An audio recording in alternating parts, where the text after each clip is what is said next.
তোমাদের ভিতরে এমন একটা দল থাকা দরকার যে দল মানুষকে সৎ কাজের আদেশ দেবে, অসৎ কাজের বাধা দেবে। এমন একটা দল অবশ্যই থাকা দরকার। এই কথাটা কার? দল দুই প্রকার, দুটা দল। একটা হচ্ছে কার দল? আরো জোরে বলেন, কার দল? আরেকটা দল কার? আমার দেশে দল কয়টা বলেন? আমার দেশের দল কি দুইটা? কত নাম, আরো নিবন্ধন চাচ্ছে, নতুন নতুন আরো আসতেছে। কুল্লু হিজবিন বিমা লাদাইহিম ফারিহুন। সবাই নিজের ব্যাপারে আনন্দিত যে আমারটাই ভালো, আমি ওর চাইতে ভালো আছি। সম্মানিত ভাইয়েরা, দল একটাই, সেই দলটার নাম কি বলুন? হিজবুল্লাহ। কার দল? কার দল? কার দল? আল্লাহর দল। আমরা কোন ব্যক্তির দলকে বিশ্বাস করব না, এমন নেতাকে নেতা মানব না যে নেতাকে মানতে গিয়ে হাসরের দিন বেকায়দায় পড়ে যাব। ইয়াওমা নাদউ কুল্লা উনাসিম বিইমামিহিম। সেদিন ইয়াওমা নাদউ, সেই হাসরের দিন প্রত্যেক ব্যক্তিকে ডাকা হবে তার নেতা সহ। অতএব আমার নেতা যদি সেকুলারে বিশ্বাসী হয়, আমার নেতা যদি ন্যাশনালিজমে বিশ্বাসী হয়, আমার নেতা যদি হিউম্যান লতে বিশ্বাসী হয়, আর সেই নেতা নিয়ে যদি হাসরের দিন যদি হাজির হই, বলেন কায়দা না মহা বেকায়দা? শুধু বেকায়দা না মহা বেকায়দা? মহা বেকায়দা। অতএব যেই নেতার চেহারার দিকে তাকালে আমার নবীর কথা মনে হবে, যে নেতৃত্বের দিকে তাকালে আমার নবীর নেতৃত্বের কথা মনে হবে, সেই ব্যক্তি হবেন আমার নেতা। কোন চাঁদাবাজ সন্ত্রাসী আমার নেতা হতে পারে না।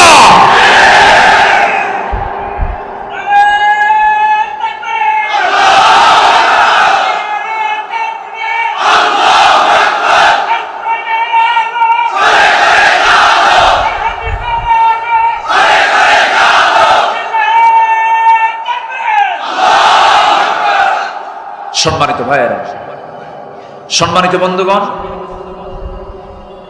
এই পৃথিবীতে একজন নেতার প্রশংসা আল্লাহ পাক নিজে করেছেন। তিনি হচ্ছেন মুহাম্মদুর রাসূলুল্লাহ সাল্লাল্লাহু আলাইহি ওয়াসাল্লাম। তিনি কেমন ছিলেন, তার চরিত্র কি?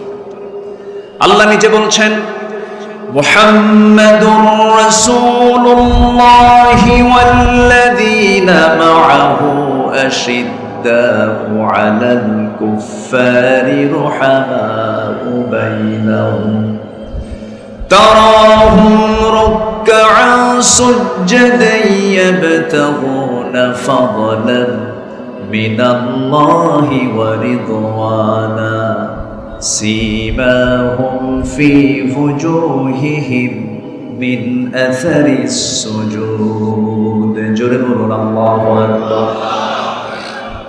আমার নবী এবং তার সাথীদের চরিত্র ছিল পরস্পর তারা রহম দিল ছিলেন। তাদের সম্পর্ক এত গভীর ছিল যে স্বপ্ন পর্যন্ত এক হয়ে যেত। সাহাবীকে দেখলেই বুঝতে পারতেন এই ভাইটার কি দুঃখ কি কষ্ট বড় লাগতো না। তাদের মাঝে টেলিপ্যাথি হতো, স্বপ্ন পর্যন্ত এক হয়ে যেত।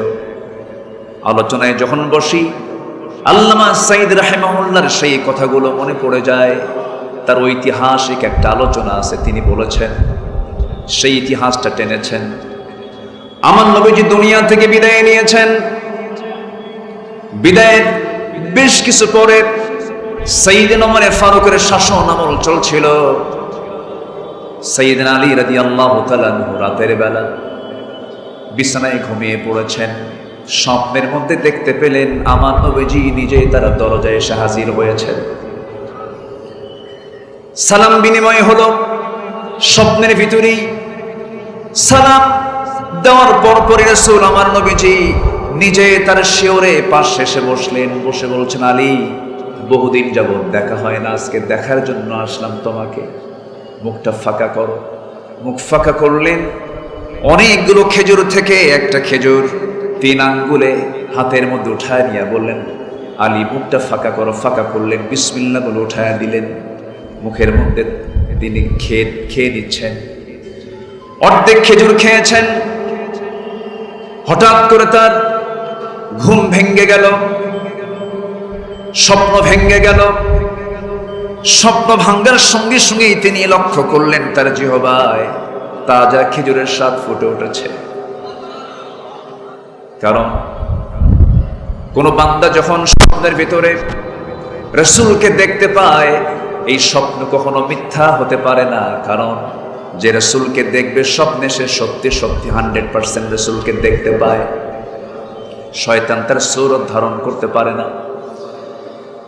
ঘুম ভেঙ্গে গেল, আবেগ আপ্লুত হয়ে পড়লেন সাইয়েদনা আলী। ওযু বানালেন, নামাজে দাঁড়ায় গেলেন, তাহাজ্জুদ পড়লেন, মসজিদে চলে গেলেন। মসজিদে গিয়ে নামাজে দাঁড়াবেন। প্রথম কাতারে জায়গা নাই, দ্বিতীয় কাতারেও জায়গা নাই, তৃতীয় কাতারে মাঝ বরাবর তিনি দাঁড়িয়ে গেলেন।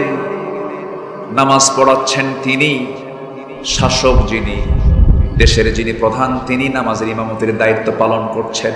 এমন চিত্র বাংলাদেশ আসুক, এমনটাকে চান? সবাইকে চান? আল্লাহ কবুল করুন, জোরে বলি আমিন। সাইয়েদনা ওমর ফারুক রাদিয়াল্লাহু তাআলা আনহু নামাজে দাঁড়িয়ে গেছেন। নামাজ শুরু হয়ে গেছে, সালাম ফিরেছেন।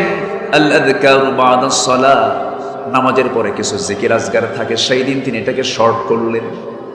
সাইয়েদনা ওমর ফারুক রাদিয়াল্লাহু আনহু আস্তে করে দাঁড়ায় গেলেন। কিছু খেজুর হাদিয়া নিয়ে আসছে একজন, টোপলাটা কাউকে না দিয়ে তিনি নিজের হাতে নিলেন। প্রথম কাতারে সবার হাতে হাতে 2টা 3টা করে খেজুর দিলেন। দ্বিতীয় কাতারেও তাই করলেন। তৃতীয় কাতারে সবার হাতে 2টা 3টা করে খেজুর দিয়ে যাচ্ছেন। কিন্তু সাইয়েদনা আলীর সামনে যখন এসে দাঁড়ালেন, অনেকগুলো খেজুর থেকে একটা খেজুর 3টা আঙ্গুলে তুলে নিয়ে বলছেন, আলী মুখটা ফাঁকা করো, মুখটা ফাঁকা করো। সাইয়েদনা আলী মুখ ফাঁকা করলেন। একটা খেজুরি দেওয়া হলো। সাইয়েদনা আলী বলছেন, আমিরুল মুমিনিন, আরো খেজুর ছিল, আমার আগের জনকে 2-3টা করে খেজুর দিলেন, আপনি আমাকে একটা খেজুর, তবু আপনি আমার মুখে তুলে দিলেন, এর হেতুটা কি, কারণটা কি? সাইয়েদনা ওমর ফারুক কেঁদে কেঁদে বলছেন, আলী গত রাতে যদি রাসূল তোমাকে একটার বেশি 2টা খেজুর খাওয়ায় দিতেন, আমিও তোমাকে 2টাই খাওয়ায় দিতাম। والذين معه أشداء على الكفار رحماء بينهم, সেই রুহামা কোথায়? সেই রহম দিল, করুণা, মায়া কোথায়? ফুল আজকে প্লাস্টিক হয়ে গেছে, মানুষের ভালোবাসাও প্লাস্টিক হয়ে গেছে। ভালোবাসার কোনো গন্ধ নাই, ফুলেরও গন্ধ নাই, ভালোবাসারও গন্ধ নাই। মানুষ কাঁদে না, মানুষের দিলটা এত শক্ত হয়ে গেছে, কান্না নাই, কাঁদে না। বলুন তো আপনি, আমি আমাকে প্রশ্ন করি, কতদিন আগে আমি নিজে নবীজির মহব্বতে কেঁদেছি, আমি কতদিন আগে আমি আল্লাহর ভয়ে কেঁদেছি, মনে আছে কিনা হয়তো অনেকের মনেই নাই।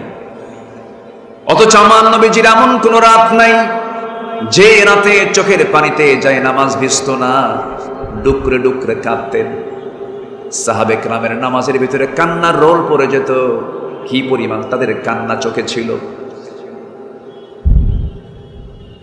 আম্মা জানা আয়েশা সিদ্দিকা রাদিয়াল্লাহু তাআলা একদিন রাসূলকে লক্ষ্য করে বলছেন, ইয়া রাসূলুল্লাহি, আমি আপনার কাছে আজকে একটু বিনীত আরজ করব। কি আরজ করবে? আয়েশা বলো, ইয়া রাসূলুল্লাহ, আপনি আমার জন্য একটু দোয়া করুন। আমার নবীজি হাতটা উঁচু করে দোয়া করছেন, আয় আল্লাহ তাআলা, আমার আয়েশার আগের পরের সমস্ত গুনাহগুলোকে তুমি আল্লাহ মাফ করে দাও।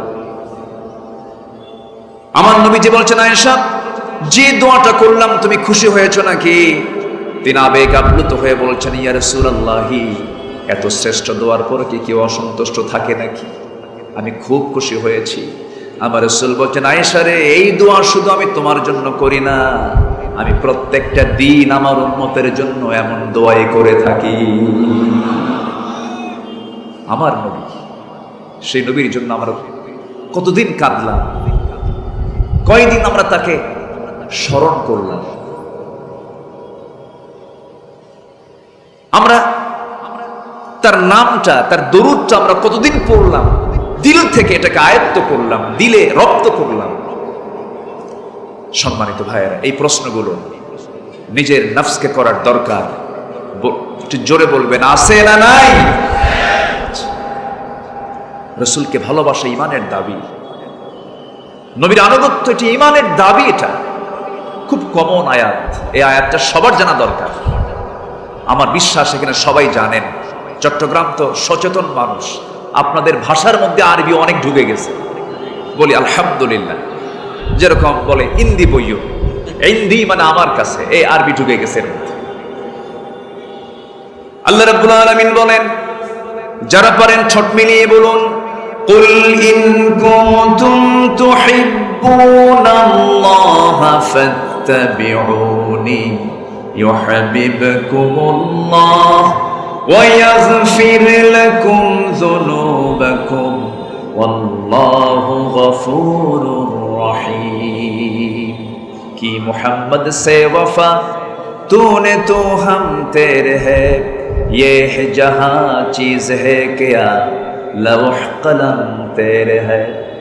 মুহাম্মদকে যদি ভালোবাসো, ভালোবাসা পাবে আমার, লৌহ কলম লুফিবে তোমরা। মাটির পৃথিবী সেখন ছাড়, দুনিয়াও পাবে, আখিরাতও পাবে।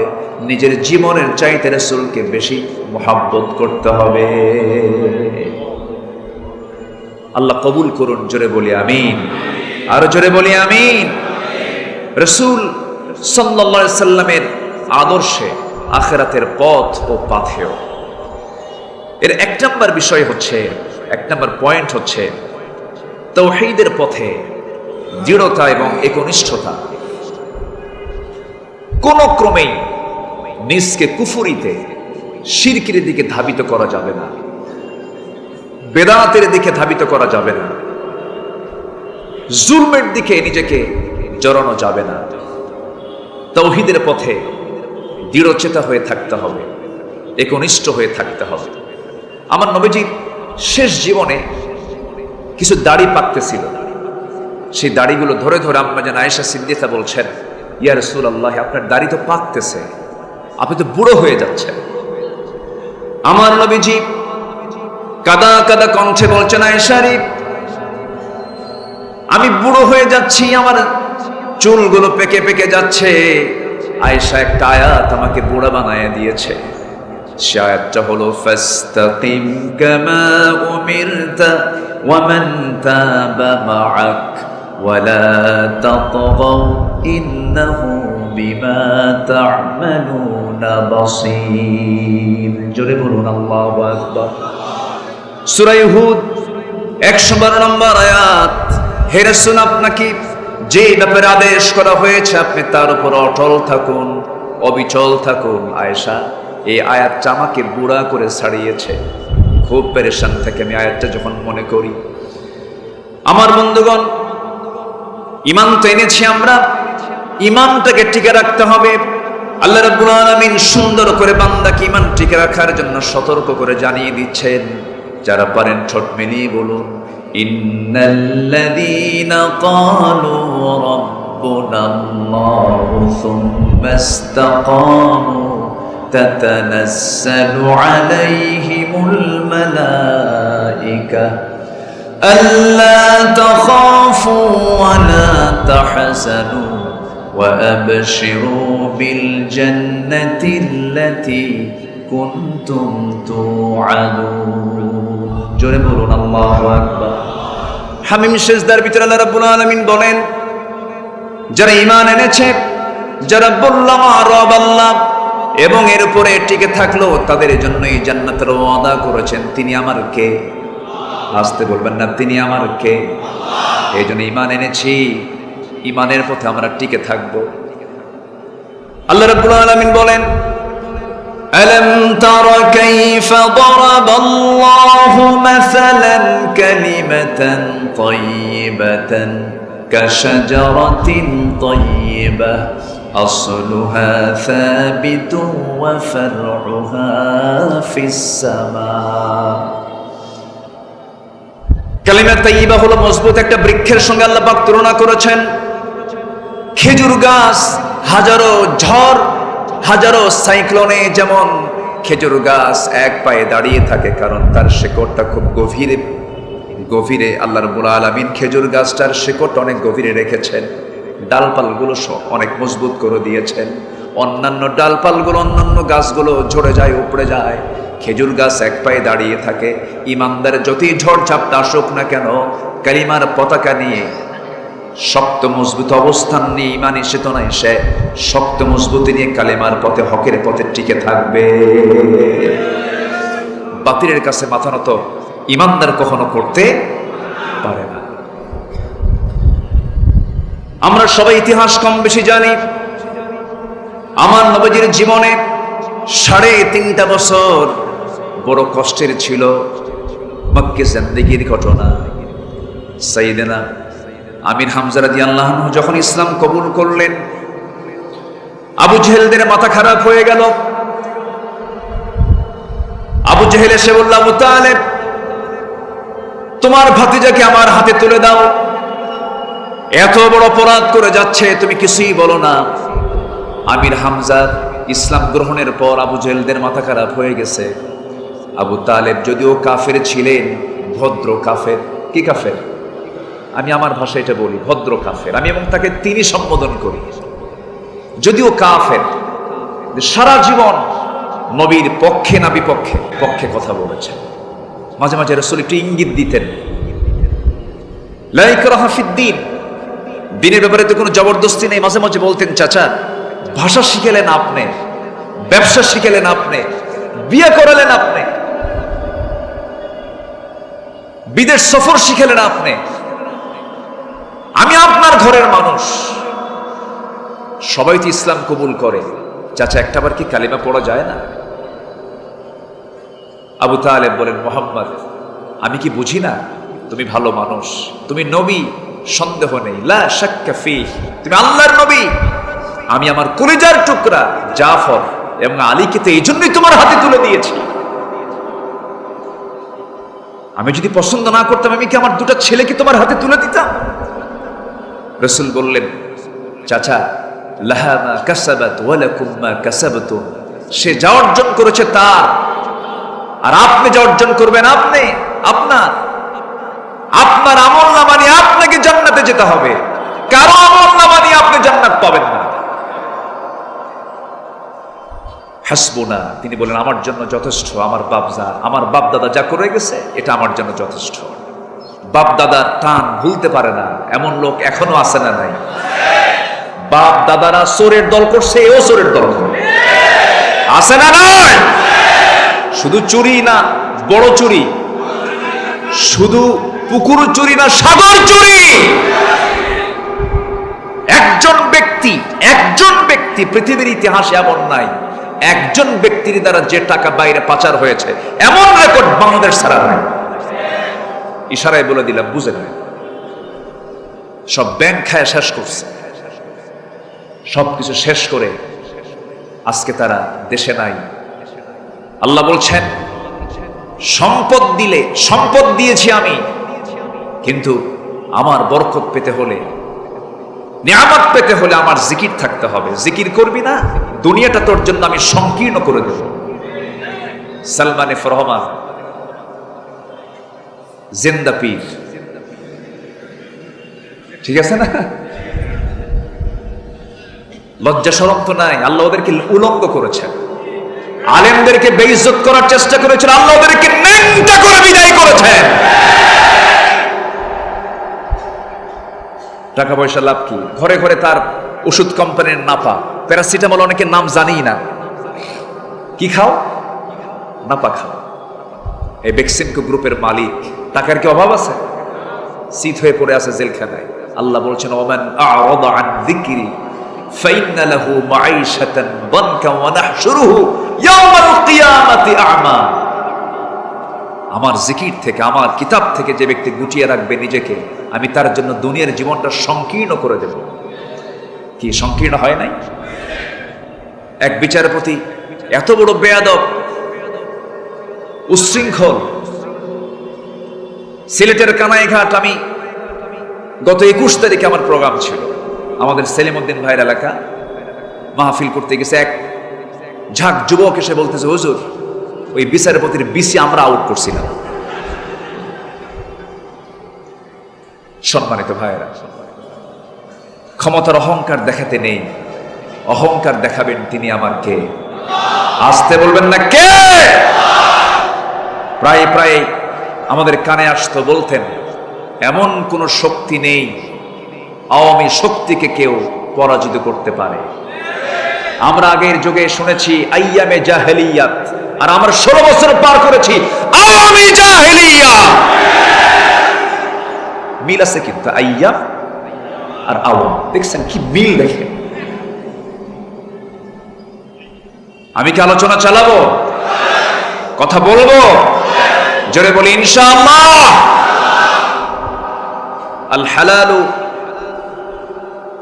আল হালালু বাইয়িন ওয়াল হারামু বাইয়িন। হালাল স্পষ্ট, হারাম স্পষ্ট। অতএব কথার মধ্যে মার পেঁচ লাগায়া, হিকমত খাটায়া, কৌশল করে হককে আড়াল করার কোন সুযোগ। শত্রুকে চিহ্নিত করতে হবে। সাপের বৈশিষ্ট্য কি মারা? বলেন বলেন বলেন, এটা বৈশিষ্ট্য কি এটা বুঝতে হবে। কখনো বন্ধু মনে করা যাবে, মনে করলি কি মারবে? সবল মারবে। এটা মাথায় রাখতে হবে। এই ভুলগুলো কিন্তু হয়ে যাচ্ছে, মনে হচ্ছে কি যেন একটা ভুল হতে চলছে এখন। না, সাপের বৈশিষ্ট্য হলো কি মারা? সবল মারা। আমরা সতর্ক থাকবো, জোরে বলি ইনশাআল্লাহ। সম্মানিত ভাইরা, আবু জেহেল বলে ফেলল, আবু তালেব কি করা যায়, কি করবা বলো? আমরা বয়কটের সিদ্ধান্ত নিয়েছি। নাও, দল তোমার করতে পারি, কিন্তু মুহাম্মাদের বিরুদ্ধে আমি আবু তালেব অবস্থানে যাব, আমি তার পক্ষে আছি। শিব আবু তালিব 3.5 বছর সেই বয়কটে থাকলেন। সাহাবে কেরাম তারা কি ভালো ছিলেন? দুর্বল হয়ে গেছেন, ক্ষীণকায় হয়ে গেছেন। খাবার নাই, পানি নাই, মাঝে মাঝে বৃষ্টি হতো। সেই পাথরের পাহাড়ের উপরে কিছু ঘাস জন্মাতো। সেই দুর্বা ঘাসগুলো হাতের মধ্যে নিয়ে চাবায়া চাবায়া তাদের ক্ষুধা নিবারণ করত। কি কষ্ট তারা করেছেন, কি নির্যাতন তারা সহ্য করেছেন। আমার নবীজির আদরের দুলালী সর্বকনিষ্ঠ কন্যা সন্তান রাসূল, যাকে সবচেয়ে বেশি ভালোবাসতেন, ফাতিমা রাদিয়াল্লাহু তাআলা আনহার অল্প বয়সে দুনিয়া থেকে বিদায় হওয়ার কারণটা কি ছিল? 1 নাম্বার কারণ ছিল ওই শিব আবু তালেবে রাতের পরে রাত, দিনের পরে দিন না খায়া। একটা মানুষ কতটুকু সুস্থ থাকতে পারে? এই 3.5 বছর যে কষ্ট করেছেন, তার প্রতিক্রিয়া হলো অল্প বয়সেই তিনি দুনিয়া থেকে বিদায় নিয়েছেন। আমার নবীজি প্রিয় সাহাবীরা মিলিয়নার ছিলেন, বিলিয়নার ছিলেন, কোটি কোটি টাকার মালিক ছিলেন। শুধু কালিমা পড়েছেন, সব কিছু শেষ হয়ে গেছে। ওই শিব আবু তালিবের ভিতরে থেকে না খায়া খায়া তাদের পায়খানা পর্যন্ত ছাগলের পায়খানার মতো কটকটে হয়ে গেছে। কষ্ট কাঠিন্যে ভুগেছেন। বাবলা গাছে কাঁটাযুক্ত ছাল ছিঁড়ে সেই কাঁটাযুক্ত ছালগুলো হাতের মধ্যে নিয়ে চাপাতে নিয়ে ক্ষুধা নিবারণ করতে গিয়ে সেই ছাল মুখের মধ্যে নিতে গিয়ে চট করে সেই বাবলা গাছের কাঁটা জিহবার মধ্যে ঢুকে, ঠোঁটের মধ্যে ঢুকে ফিঙ্কি দিয়ে রক্ত বের হওয়া শুরু হয়ে গেছে।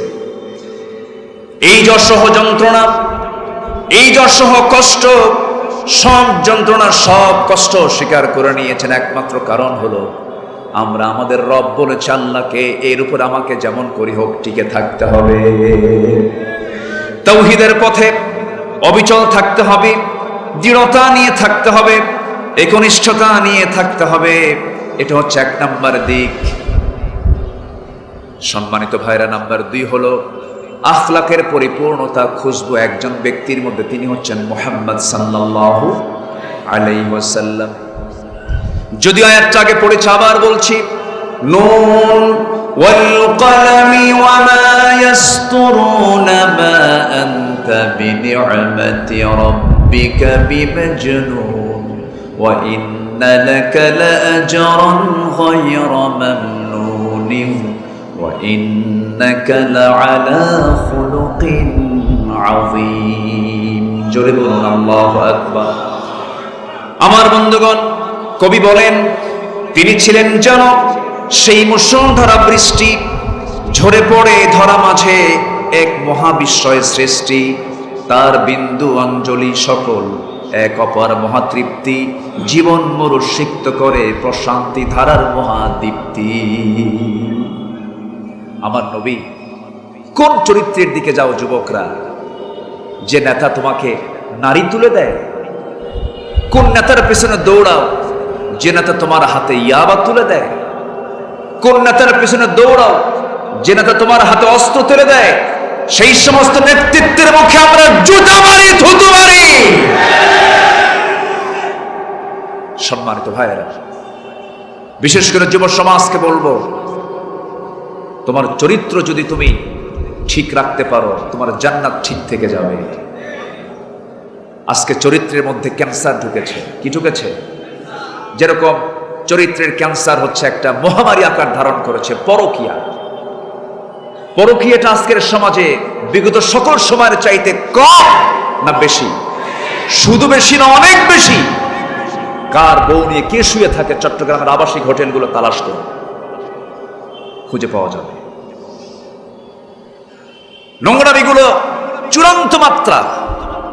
এর মূল কারণ হচ্ছে একটাই, রাসূলের চারিত্রিক চর্চাটা নাই, সৎ নেতৃত্বের চরম সংকট। সম্মানিত ভাইয়েরা, আমার নবীজি কেমন ছিলেন এটা নিয়ে যদি কথা বলতে যাই ফুরাবে না সময়। বহু কথা। শামাইলে তিরমিজির ভিতর একটা লম্বা হাদিস এসেছে, কানা রাসূলুল্লাহ সাল্লাল্লাহু আলাইহি ওয়াসাল্লাম দাইমাল বিশরি সাহালাল খুলুকি লাইনাল জালিব লাইসা বিফাদ্দিন ওয়ালা গলিযিন ওয়ালা সাখাবিন ওয়ালা ফাহাশিন ওয়ালা আইয়াবিন ওয়ালা মুশাহিন يتغافل عما لا يشتهي ولا يؤيس منه راحيه ولا يخيب فيه قد ترك نفسه من ثلاث المراء والإكثار وما لا يعنيه আমার নবীজি ঝগড়া বিবাদ করতেন না, অহংকার করতেন না। আমার নবীজি তর্ক থেকে দূরে থাকতেন, অপ্রয়োজনীয় কথা থেকে দূরে থাকতেন। তিনি কেমন ছিলেন? সদা হাস্যোজ্জ্বল ছিলেন। কেমন ছিলেন? সরল স্বভাবের অধিকারী ছিলেন, কোমল হৃদয়ের অধিকারী ছিলেন। রূঢ় কঠিন কোন আচরণ তার মাধ্যম দিয়ে কখনো প্রকাশ পায় নাই। আমার নবী মজা করে কথা বলতেন, হাসি খুশি কথা বলতেন। পেটে খাবার ছিল না কিন্তু মুখে হাসির অভাব ছিল না। হাস্যোজ্জ্বল চেহারা ছিল তার। মনক্ষুণ্ণতা নিয়ে কখনো থেকেছেন এমন কোন রেকর্ড তার জীবনে নাই। আমার নবী লম্বা সময় চুপ থাকতেন, আবার যখন কথা বলতেন অল্প সময়ে কথা বলতেন, দামি দামি কথা বলতেন, গুছিয়ে গুছিয়ে কথা বলতেন। জামিউল কালাম, অনেকগুলো কথা থাকে এমন কিছু কথা তিনি সমন্বয় করে বলতেন। সাহাবীদের কথাও শুনতেন। আমার নবীজি বসে আছেন, একজন সাহাবী সামনে দাঁড়ায় বলে, হুজুর আমার কিছু ওয়াজ আছে। কি ওয়াজ বলো? হুজুর আমার ওয়াজটা শুনবেন নাকি? হ্যাঁ শুনবো। তুমি বলো। হুজুর আইয়ামে জাহেলিয়াতের ওয়াজ। কি করেছ বলো? হুজুর জাহেলি যুগে আমি একটা দেবতার পূজা করতাম, খুব তাকে সম্মান করতাম, অনার করতাম। কোথাও গেলে পরে সঙ্গে তাকে করে নিয়ে যেতাম, বুকে রাখতাম, কাঁধে রাখতাম, মাথায় রাখতাম, সৌভাগ্যের প্রতীক মনে করে চলতাম। কোন একটা সফরে একদিন বের হলাম, হঠাৎ করে আমার শৌচ কার্যের প্রয়োজন হলো। আমি এখন এই দেবতার সাথে করে কেমন করে নিয়ে যাই সেই শৌচ কার্য করার জন্য, হাজত পূরণের জন্য আমি কি করব এখন? ইয়া রাসূলুল্লাহ, ওই দেবতাকে, ওই মূর্তিটাকে উঁচু একটা টিলার উপরে সুন্দর করে সম্মানজনক ভাবে রেখে দিয়ে আমি আড়ালে চলে গেলাম। শৌচকার্য কমপ্লিট হয়ে গেল, আবার চলে আসলাম। ওই দেবতা, ওই মূর্তি আমার হাতের মধ্যে নেব, কিন্তু সামনে তাকায় দেখি ওই মূর্তিটার আগা থেকে পা পর্যন্ত আবদমস্তক পানি দিয়ে ভেজা। আমার নবীজি মুস্কি মুস্কি হাসতেছেন। এরপরে কি হলো বলো হুজুর? আপদমস্তক পানি দিয়ে ভেজা যখন দেখলাম, ভাবলাম বুঝি রহমতের পানি মনে হয় ঝরছে। আমি আমার জিহবাটা লাগায় দিলাম, লেহন করলাম, চাটন দিলাম, আমতা আমতা টক টক গন্ধ। সামনের দিকে তাকায় দেখি একটা কুকুর লেজ গুটায়া যায়। মনে মনে চিন্তা করলাম, কাম তো এটাই সারছে। আমার নবীজি মুস্কি মুস্কি হাসি মারলেন। সাহাবায়ে দেখে একটু আওয়াজ দিয়ে হাসলেন। নবীজির সারা জীবন কি সুন্নাত, তার কি চরিত্র, তার সারা জীবন নবীজি হাস্যজ্জ্বল চেহারার ছিলেন, কিন্তু মুখ থেকে কখনো আওয়াজ দিয়ে কাহ কাহ করে একটা দিনের জন্য তিনি হাসেন নাই। প্রত্যেকটা জায়গায় তার আদর্শ আছে না নাই? আসতে বলবেন না, আছে না নাই? আমার নবীজি যখন স্ত্রীর মাঝে যেতেন, আদর্শ স্বামী হয়ে যেতেন।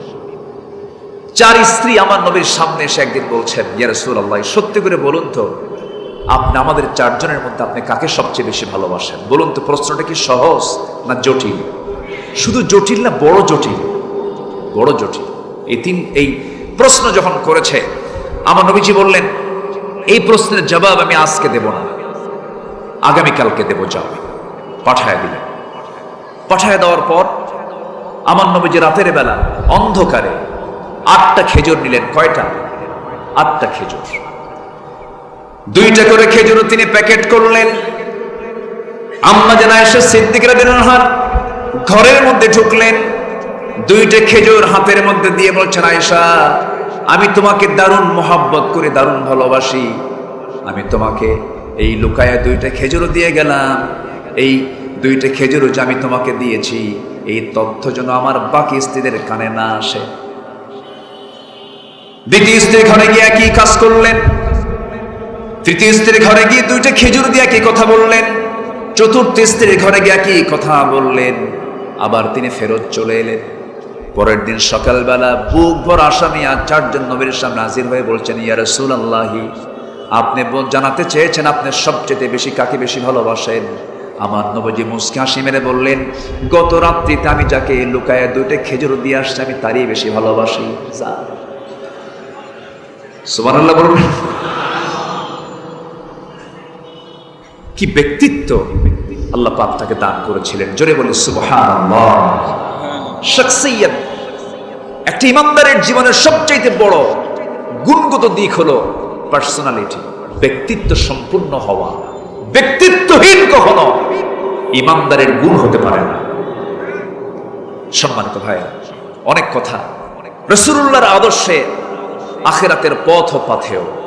এর 3 নম্বর হলো তাওবাহ ও ইস্তেগফার। তাওবা ইস্তেগফার প্রত্যেক বান্দার জীবনে নিয়মিত থাকার দরকার, আছে না নাই? আসতে বলবেন না, আছে না নাই? আল্লাহ রাব্বুল আলামিন বলেন, তুবু ইলাল্লাহি জামিআন আইয়ুহাল মুমিনুনা লাআল্লাকুম তুফলিহুন। জোরে বলুন আল্লাহু আকবার। সবাই মিলে তোমরা আল্লাহর কাছে তওবা করো, হে ইমানদারেরা, আশা করা যায় রহমত পেয়ে যাবে, সফল হয়ে যাবে। আমার নবীজি বলেন, ইয়া আইয়ুহান নাস তুবু ইলাল্লাহ ওয়াস্তাগফিরু ফাইন্নী আতুবু ফিল ইয়াউমি মিআতা মাররা। হে মানব সকল, আল্লাহর কাছে তওবা করো, মাফ চাও, কারণ আমি রাসূল সারা দিনে 100 বারেরও বেশি বার তওবা করি। জোরে বলি সুবহানাল্লাহ।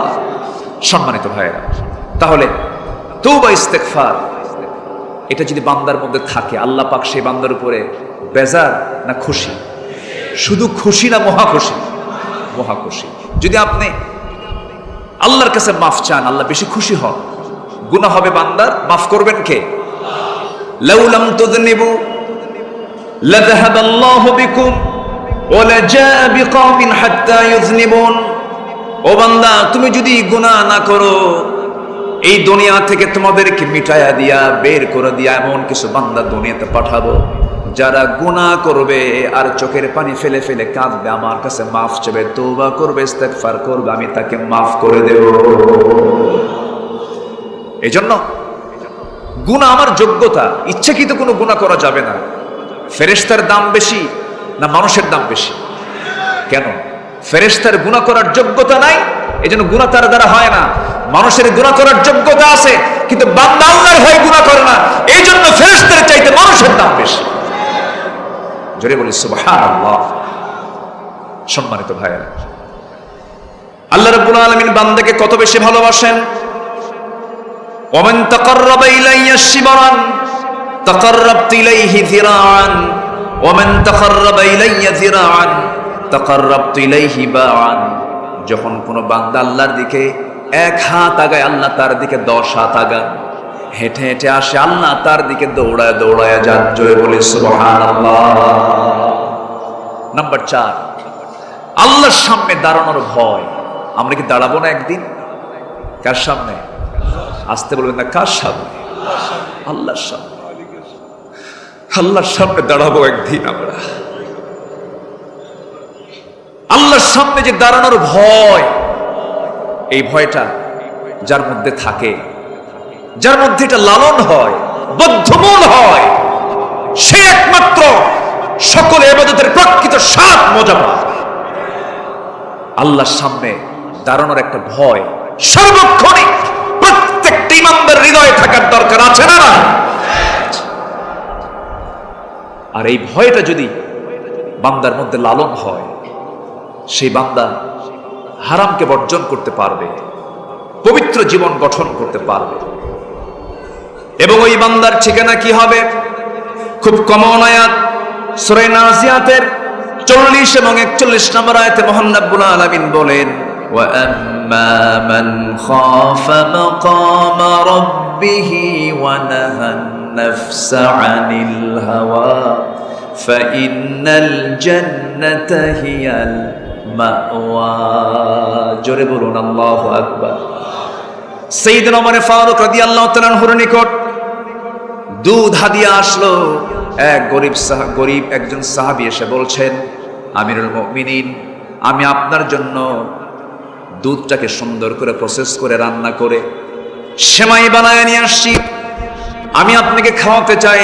রাসূল বললেন, ওমর ফারুক বললেন, ঠিক আছে, আমি খুশি হলাম, দিয়ে যাও। তিনি প্রশ্ন করলেন না কোথা থেকে আসছে, খেয়ে ফেললেন। খাওয়ার পরে তার মনে হলো, এই যে আমাকে দুধের খাবার দিয়ে গেল, দুধটা পাইলো কোথায়?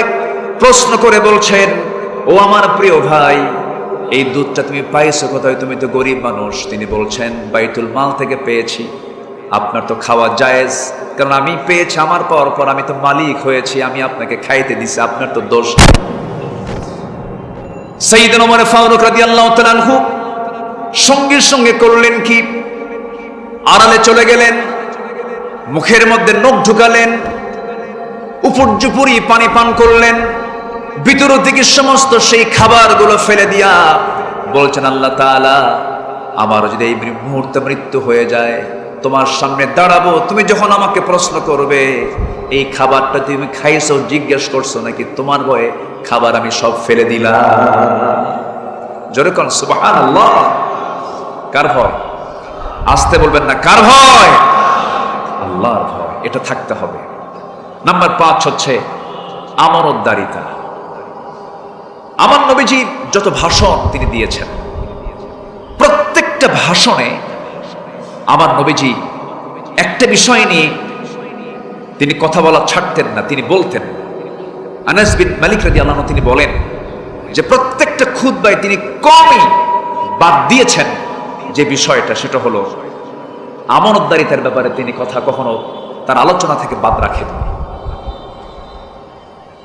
আল্লাহ রাব্বুল আলামিন আমানতদারিতার ব্যাপারে সুন্দর করে বলছেন। সূরা নিসা 58 নম্বর আয়াতে বলছেন, ইন্নাল্লাহা ইয়া'মুরুকুম আন তুআদ্দু আদ্দুল আমানাতি ইলা আহলিহা وَإِذَا حَكَمْتُمْ بَيْنَ النَّاسِ أَن تَحْكُمُوا بِالْعَدْلِ إِنَّ اللَّهَ نِعِمَّا يَعِظُكُمْ بِهِ জোরে বলুন আল্লাহু আকবার। আল্লাহ পাক আরেক জায়গায় বলেন وَمَن يَخْلُلْ يَأْتِ بِمَا خَلَّ يَوْمَ الْقِيَامَةِ ثم توفى كل نفس ما كسبت وهم لا يظلمون জোরে বলুন আল্লাহু আকবার। যে খেয়ানত করবে কিয়ামতের দিন উপস্থিত হবে তা নিয়ে যা সে খেয়ানত করেছে, অতঃপর প্রত্যেক ব্যক্তিকে পুরোপুরি দেওয়া হবে যা সে উপার্জন করেছে, তাদের প্রতি চুল পরিমাণ জুলুম করা হবে না। অতএব খেয়ানত যে ব্যক্তি করবে এটা কি ইমানদারের কোনো গুণ নাকি? গুণ নয়। আমার বন্ধুগণ, আমার ভাইয়েরা, খুব কম সময় খয়বার যুদ্ধের পরে আমার নবী যে সময়কে বললেন কেউ গনিমতের মাল না বলে নিতে পারবে না, আমার নবী যে এই কথা বলে তিনি রওনা করলেন। একজন দাস কিছু গনিমতের মাল হাতের মধ্যে নিয়েছেন, এমন সময় শত্রু পক্ষ থেকে তার দিকে তীর ছোড়া হলো, দুনিয়া থেকে বিদায় নিলেন। সব সাহাবীরা আফসোস করছেন আর বলছেন, আহারে প্রিয় সাহাবীকে আমরা বিদায় জানালাম, কিন্তু বড় ভাগ্যবান, শহীদ হয়ে দুনিয়া থেকে বিদায় হয়ে গেছে। আমার নবীজি বললেন, ও সাহাবীরা, তোমরা যে কথাটা বলছো তোমরা বোঝো নাই, যদি কেউ দুনিয়া থেকে কোন আমানতের খেয়ানত করে দুনিয়া থেকে বিদায় হয়ে যায়, তার অবশ্যই আল্লাহর দরবারে সকল খেয়ানতের ব্যাপারে জবাব দিয়ে তার কাঠগড়ায় দাঁড়িয়ে তার জবাব দিতে হবে, অবশ্যই তাকে শাস্তি পেতে হবে। অর্থাৎ এখান থেকে প্রমাণ হয়ে গেল খেয়ানতকারী যদি দুনিয়া থেকে শহীদ হয়ে যায়, এমনকি কোনো বান্দা যদি ঋণের মতো এমন একটা কাজ করো যদি দুনিয়া থেকে বিদায় হয়ে যায়, তার শাহাদত ক্যান্সেল হয়ে যাবে সে ঋণগ্রস্ত হওয়ার কারণে। আমার নবী যে মাঝে মাঝে এমন করতেন, ঋণগ্রস্ত কোনো ব্যক্তি যদি জানাজায় সে যদি মারা যেত, জানাজার মুখোমুখি হলে রাসূল বলতেন, ঋণ আছে, জানাজা পড়াবো না। সম্মানিত ভাইয়েরা, আমানতদারিতা অত্যন্ত গুরুত্বপূর্ণ বিষয়, ওয়াদা গুরুত্বপূর্ণ বিষয়। আল্লাহ সুন্দর করে সূরা মুমিনুনের 7টা গুণের ভিতরে 2টা গুণ তুলে ধরেছেন, ওয়াল্লাযীনা হুম লিআমানাতিহিম ওয়া আহদিহিম রাউন। ইমানদার তো তারাই যারা আমানত ঠিক রাখে, ওয়াদা ঠিক রাখে। জোরে বলি সুবহানাল্লাহ। লা ঈমানা লিমান লা আমানাতা লাহ, লা ঈমানা লিমান লা আহদা লাহ। ঈমান নাই, আমানত নাই যার, ওয়াদা ঠিক নাই, ঈমান নাই। সম্মানিত ভাইয়েরা, এই কথাটা রাসূল প্রায় বলতেন। সম্মানিত বন্ধুগণ, সাইয়েদনা ওমর ফারুকের শাসনামলে রাষ্ট্রীয় তহবিলের এক রক্ষক, সেই তহবিলের মধ্যে একটা দিনার শুধু একটা দিনার পান। সেই দিনারটা কি করবেন? সাইয়েদনা ওমর ফারুকের একটা পুত্র সন্তানকে 1 দিনার দিয়ে দিলেন। ওমর ফারুক দেখেই বললেন, এই আমার পুত্র সন্তান, এটা পাইছো কোথায়? রক্ষক আমারে দিয়ে গেছে। 1 দিনার হাতের মধ্যে নিয়ে ওই তহবিলের যে রক্ষক তাকে ডাক দিয়ে বললেন, তুমি এই দিনারটা পাইছো কোথায়? কে পড়েছিল 1 দিনার মাত্র, এটা আপনার ছেলেকে দিয়েছে। তিনি 1 দিনার রক্ষককে দিয়ে বললেন, এই 1 দিনার ওমরের ছেলে ভক্ষণ করবে, আর তুমি ভাবতেছো ওমরে ফারুক কিয়ামতের দিন নাজাত পাবে? অসম্ভব। 1 দিনারও রাষ্ট্রের তহবিল থেকে কোনোদিন ভক্ষণ করা জায়েজ হবে না। কয় দিনার? আসলে কয় দিনার? রাষ্ট্রের সেই সম্পদ আমার দেশ থেকে যে পরিমাণ লোপাট হয়েছে, আমাদের দাবি হলো রাজনীতি যদি করতে চান সমস্ত অর্থ পাচার করা অর্থ দেশে ফেরত পাঠান। জুলাই আমার সন্তানরা যারা শহীদ হয়েছে, প্রত্যেকটা সন্তানকে তার মার কোলে আগে তুলে দেন, এরপরে ফিল্ড আসা লাগবে, কথা বল, এরপরে কথা বল। সম্মানিত ভাই, সাইয়েদনা ওমর ফারুক রাদিয়াল্লাহু আনহু একদিন বসে আছেন, এক গভর্নর রিপোর্ট পেশ করবেন। রাতের আধারে বাতি জ্বালিয়ে রেখেছেন সাইয়েদনা ওমর ফারুক রাদিয়াল্লাহু তাআলা। বাতি জ্বলতেছে, সাইয়েদনা ওমর ফারুক বলছেন, ও গভর্নর, কিসের হিসাব দিচ্ছ? এই জামার প্রদেশের এই সমস্ত বিষয়গুলোর হিসাব আপনাকে দিচ্ছি। তিনি বললেন, অন্য ধর্ম মুসলিমদের কি অবস্থাগুলো আমাকে শোনাও। সব শুনলেন। শোনার সঙ্গে সঙ্গে শেষ হয়ে গেল কথা। এবার গভর্নর বলছেন, আমিরুল মুমিনিন, একটা প্রশ্ন করব। কি প্রশ্ন বলো? আপনার এই জীর্ণ শীর্ণ পোশাক, একটু উন্নত জীবন গ্রহণ করা দরকার। এই কথা শোনার সঙ্গে সঙ্গে সামনে জ্বালানোর বাতিটার নিচে চেপে ধরলেন, সলতেটা চেপে ধরলেন। বাতি নিভে গেল। বাতি নিভে যাওয়ার সঙ্গে সঙ্গেই ওই গভর্নর বলছেন, আমিরুল মুমিনিন, হঠাৎ করে আপনার এমন আচরণ কেন প্রকাশ পেল? আপনি বাতি নিভিয়ে দিলেন কেন? তিনি বলছেন, ও আমার গভর্নর, এতক্ষণ ধরে যে কথা চলছিল, রাষ্ট্রের তেল ফুরে রাষ্ট্রের কথা বলছিলাম, যখন তুমি নতুন করে কথা শুরু করেছো, আমার ব্যক্তিগত জীবন নিয়ে প্রশ্ন করছো, আমার ব্যক্তিগত জীবন নিয়ে প্রশ্ন করা ব্যক্তিগত বিষয়। এই ব্যক্তিগত বিষয়ের কথাবার্তা রাষ্ট্রের তেল দিয়া এমন আচরণ হবে, এমনটা আমি পছন্দ করি না। এক চুল পরিমাণ রাষ্ট্রের কোনো সম্পদ অপচয় হোক, আমি এটা জায়েজ মনে করি না। জোরে বলে সুবহানাল্লাহ।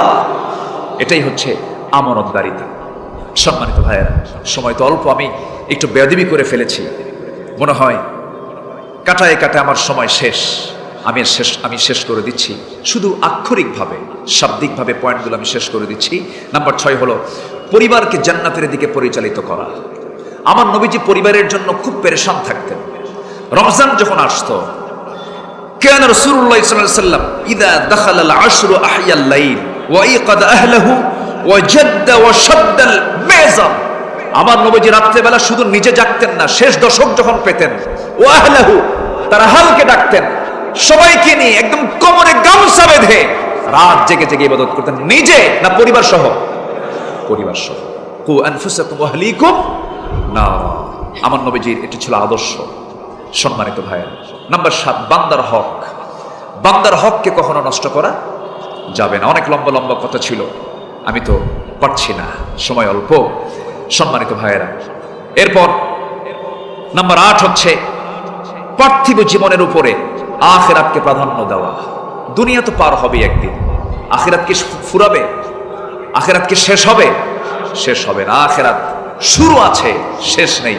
আর দুনিয়ার শুরু আছে, শেষ আছে। এই জন্য আখিরাতকে প্রাধান্য দিতে হবে।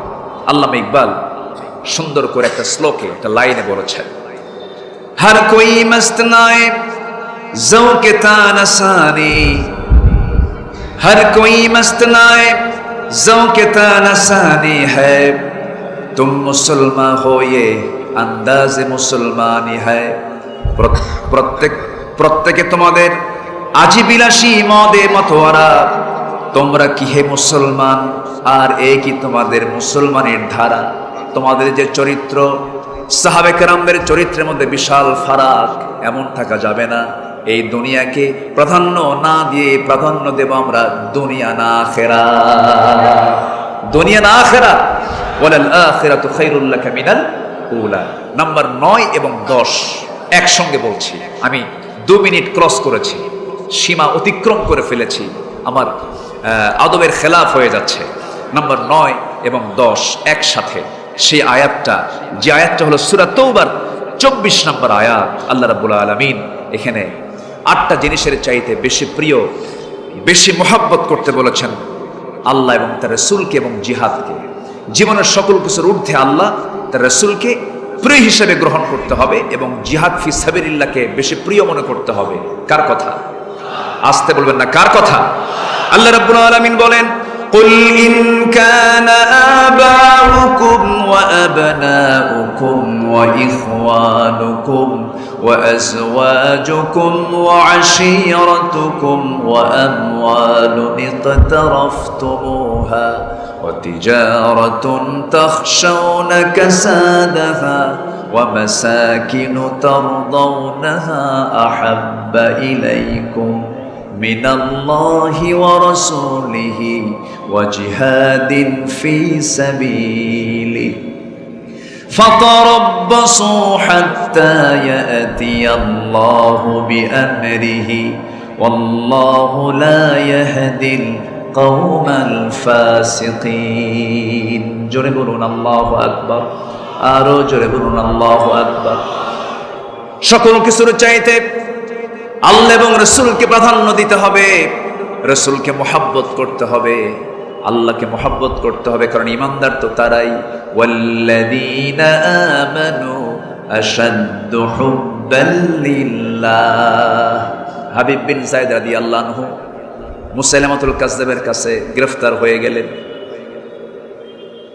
মুসাইলামাতুল কাযযাব বলে ফেলল, আমার নবী মান। হাবিব বিন যায়েদ বললেন, জীবন যাবে, এমন আনুগত্য করব না, তুই তো ভণ্ড, তুই তো নবী না, তুই তো ভণ্ড।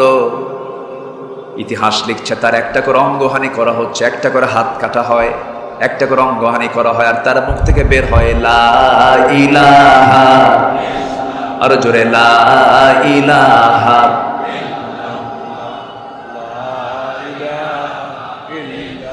লা ইলাহা ইল্লাল্লাহু মুহাম্মাদুর রাসূলুল্লাহ সাল্লাল্লাহু আলাইহি ওয়াসাল্লাম। শাহাদাত বরণ করলেন। মার কাছে নিউজ চলে গেল, হাবিব বিন যায়েদের মা, তোমার সন্তান তো দুনিয়া থেকে বিদায় হয়ে গেছে। তিনি জবাবে মুস্কি হাসি মেরে বলছেন, আরদাতুহু লিহাদাল ইয়াউম, আমি তো এই দিনটার জন্য অপেক্ষা করছিলাম, আমার সন্তানকে আমি ডেলিভারি করেছিলাম এই দিনটার জন্য। আমার সন্তান শহীদ হয়ে গেছে, আমি শহীদের মা হওয়ার গৌরব অর্জন করতে পেরেছি। জোরে বলে সুবহানাল্লাহ। সকল কিছু যেন আমরা আল্লাহর জন্য করতে পারি, নবীর জন্য করতে পারি, সকল কাজ যেন আমাদের আল্লাহ এবং রাসূল কেন্দ্রিক হয়, এই তৌফিক কামনা করছি। আমি আমার ভাঙ্গাচোরা কথা, আমার অগ্রজরা এখানে বসে আছেন, আমি তো অনুজ, আমি অনেক ছোট মানুষ, অনেক ভুল করে ফেলেছি, হয়তো বা অনেক আলোচনায় অনেক ভুলটুল হয়ে গেছে। যতটুকুন বলেছি আল্লাহ যেন আমি সহ সবাইকে আমল করার তৌফিক দান করেন। এবং আমার এখানে অগ্রজরা বসে আছেন, আমার মুরব্বি এজামরা বসে আছেন, তারা কথা বলবেন। আমি আমার এই সংক্ষিপ্তভাবে আর একটু সময় পেলে ভালো হতো, যতটুকুন বলেছি আল্লাহ যেন আমাদের সবাইকে আমল করার তৌফিক দান করেন। জোরে বলি আল্লাহুম্মা আমিন, আরো জোরে আল্লাহুম্মা আমিন। সম্মানিত ভাইয়েরা, আমরা যে কিতাবটা নিয়ে বসেছিলাম, এই কিতাবের ব্যাপারে কারো কোনো সন্দেহ মনে হয়? আজকে সন্দেহ মনে হয়? তো সন্দেহ যদি নাই মনে হয়, কোরআনকে শুধু কাগজের পাতায় রাখবো কেন? কোরআনকে আমরা সমাজের পাতায়, রাষ্ট্রের পাতায় পাতায় দেখতে চাই।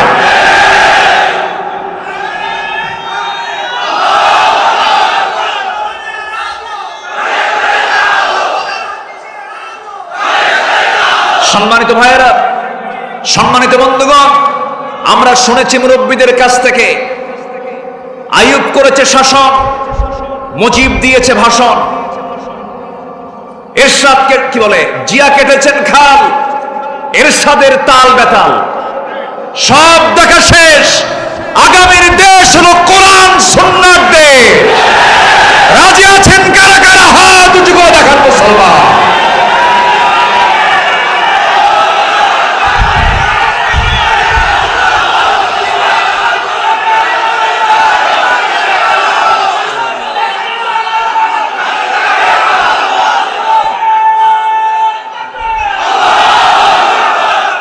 আশাবাদ কামনা করছি, সবার কাছে আন্তরিক দোয়া কামনা করি, সবার জন্য আমিও দোয়া করি। আমি আমার পিতৃতুল্য, ওস্তাজ তুল্য, সব ইস্তাআলার রাস, সবার দাড়ি পাকা, আমি শুধু কাঁচা।